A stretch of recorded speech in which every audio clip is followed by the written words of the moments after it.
Courtroom में सन्नाटा था। जज साहब अपनी कुर्सी पर बैठे थे और सभी की नजरें सुधा पर टिकी हुई थीं। आज का दिन बहुत अहम था। रंजीत के वकील ने अपना काला कोट ठीक किया और खड़े होकर बोले, माय लॉर्ड, आज मैं इस कोर्ट के सामने सच्चाई रखूंगा। उनकी आवाज में एक अजीब सा आत्मविश्वास था, जैसे वो पहले से ही जीत गए हों। सुधा अपनी सफेद साड़ी में बैठी थी। गांव की साड़ी, सादी, सरल, लेकिन उसमें एक अजीब सी ताकत थी। शहर के इस कोर्ट रूम में, जहां हर तरफ काले कोट और भारी भरकम कानूनी भाषा का राज था, सुधा की सादगी एक अलग ही कहानी कह रही थी। ये था एक साधारण ग्रामीण औरत का कानून की दुनिया से टकराना। रंजीत का वकील अपनी जेब से एक पुराना लिफाफा निकालकर बोला, माय लॉर्ड, ये चिट्ठी इस औरत के असली चरित्र को दिखाती है। उसने लिफाफे को हवा में लहराया, जैसे कोई जादूगर अपनी छड़ी लहराता है। ये सुधा देवी चरित्रहीन है और मैं इसे साबित करूंगा। कोर्टरूम में एक अजीब सी बेचैनी फैल गई।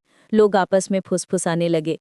रंजीत के चेहरे पर एक धूर्त मुस्कान थी, जैसे उसे लगता हो कि अब खेल खत्म हो गया है। लेकिन सुधा का चेहरा शांत था। उसकी आंखों में डर नहीं, बल्कि एक अजीब सा दृढ़ संकल्प था। जब वकील ने चिट्ठी पढ़ना शुरू किया तो सुधा ने धीरे से अपना सिर उठाया और सीधे जज साहब की तरफ देखा। माय लॉर्ड, सुधा की आवाज़ कोर्ट रूम में गूंजी, ये चिट्ठी झूठी है और मैं इसे साबित कर सकती हूँ। उसकी आवाज़ में कोई कंपन नहीं था। गांव की साड़ी में लिपटी औरत शहर के काले कोट के सामने डटकर खड़ी थी। रंजीत का वकील हैरान रह गया। उसे उम्मीद नहीं थी कि सुधा इतनी हिम्मत से जवाब देगी। लेकिन तभी केशव खड़े हुए। उनका काला कोट उनके कंधों पर गर्व से लटक रहा था।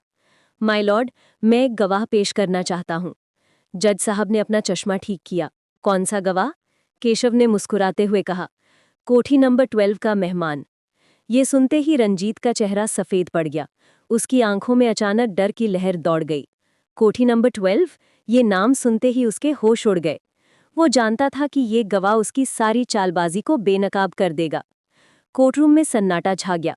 सभी लोग इंतजार कर रहे थे कि ये रहस्यमयी गवाह कौन है। सुधा के चेहरे पर अब एक हल्की सी मुस्कान थी। गांव की साड़ी और शहर का काला कोट, दोनों अब एक ही तरफ खड़े थे, सच्चाई के साथ।